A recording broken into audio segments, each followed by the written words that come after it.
Alright, here's the very basic lesson for the G-man. I'm going to give you the scale of the E string, not all of them, just the E, so you can take that in. I'm going to show you a scale. I'm going to show you all the picking, well, not all the picking patterns, but the most of them, and then I'm going to give you a pattern to pick out. The scale of the E string would be E, F, G, A, B, C, D, and E. So those are the notes. The open one is a E, the first fret is a F, third fret is a G, fifth fret is an A, seventh fret is a B, eighth fret is a C, 10th fret is a D, and then to the octave of the E. So that's the scale of the E string, and everything else in between is either sharp or flat. So memorize that.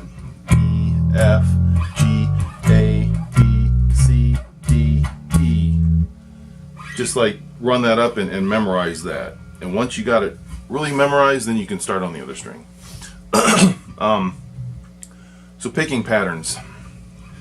Here's the one that a lot of bass players use. You can do it on a closed string or open string. You do it anywhere, but it starts at, and I was showing you this at the house, but here it is recorded.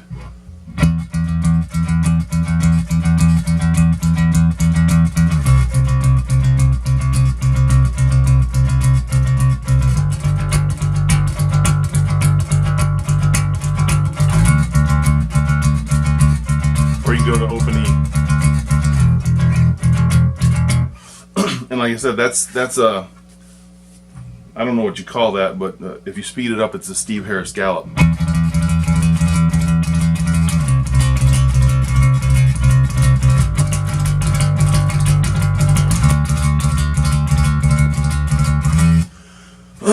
And all kinds of bass players use that. So basically,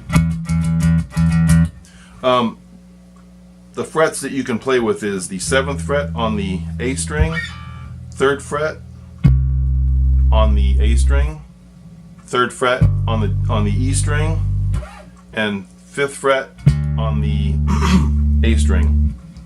And that's a pattern.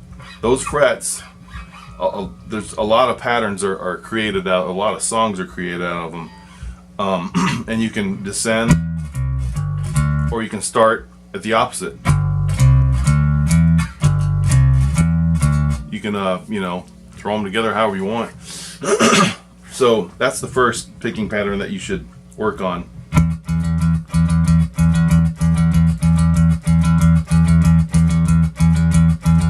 You can also, instead of muting it each time, you can also just let it fly open, which is probably how you're going to want to start doing it.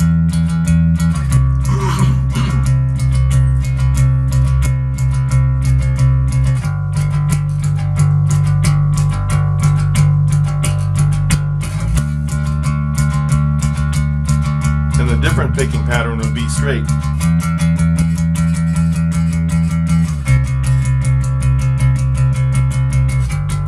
Downstrokes.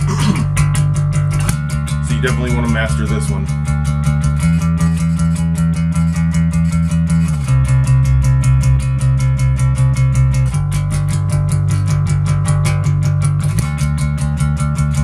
If you want to speed it up.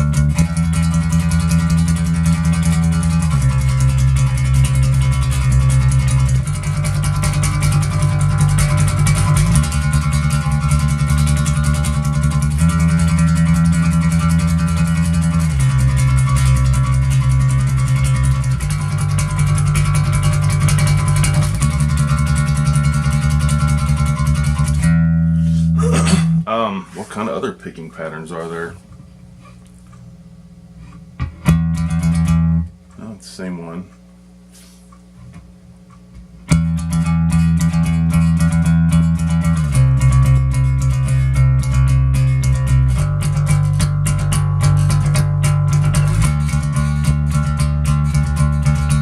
That's basically just a variation of the standard picking patterns. There's all kinds of picking patterns that you can make by creating a variation out of the basic ones. What else is there?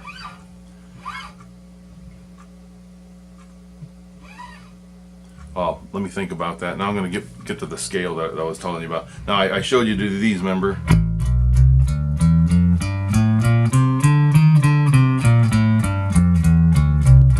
And then I told you could put the variation of the first fret instead of and leave out the ring finger. So, oops.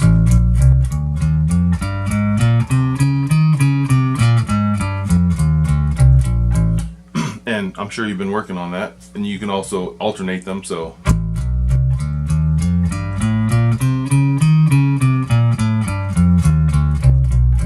as such, so those are kind of variations of actual rock scales that I learned.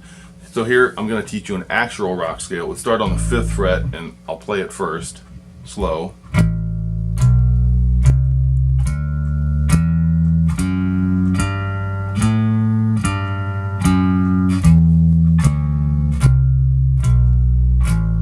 So that is 5th fret on the E, 7th fret on the E, 8th fret on the E, 5th fret on the D string, 7th fret on the D string, 4th fret on the D string, 5th fret on the D string, and the highest point is the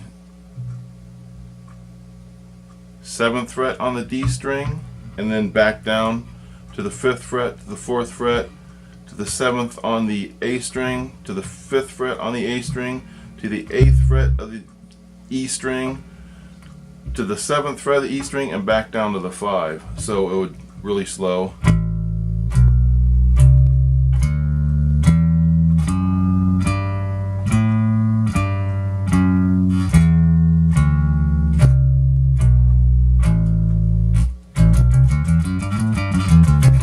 That's how you want to eventually be able to play it without screwing it up like I did. And then when you get really good, you can really fast, which I'm not going to attempt that right now.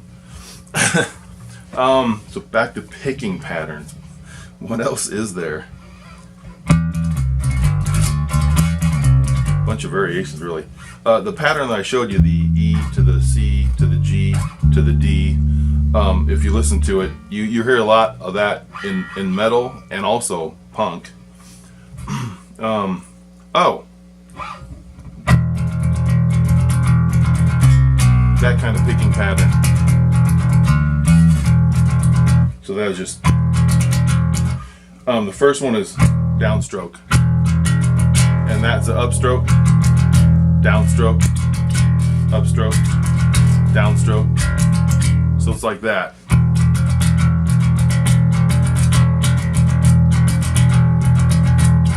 And you can do it anyway.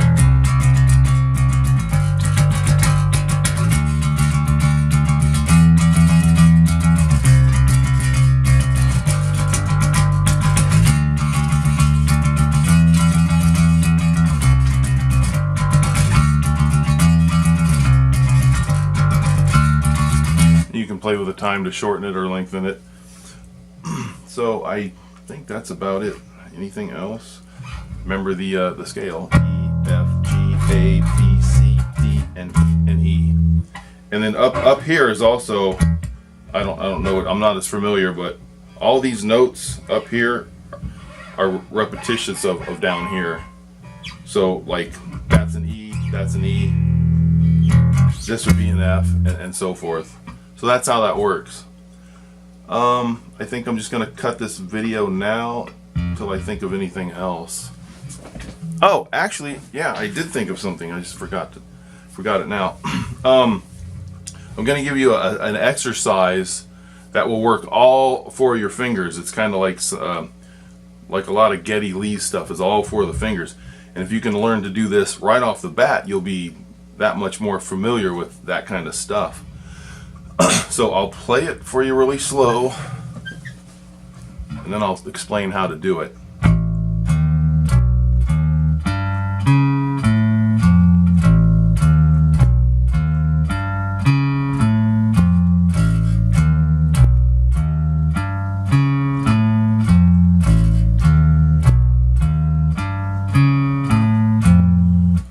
fret is 5th fret on the E, 6th fret on the A, 7th fret on the E, 5th fret on the D, 6th fret on the G string, 7th fret on the D string, and 8th fret on the A string.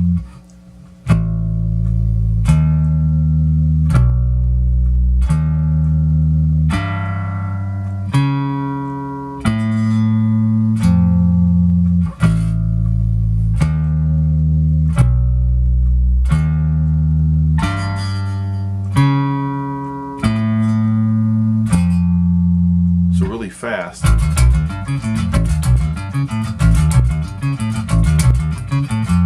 That's something I came up with on my own. I was like, must have been 16 or 17, because I said, well, I want something that uses all the fingers and be like an exercise. So I came up with that, and I actually made a song based off that lick. So all the like if you watched my cover today when I was playing Revenge of the Zombie, the chorus.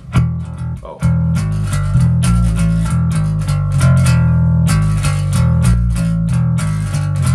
See the notes that you're using, it's in the scale. It's including also a sharp or a flat, but that's how they use scales.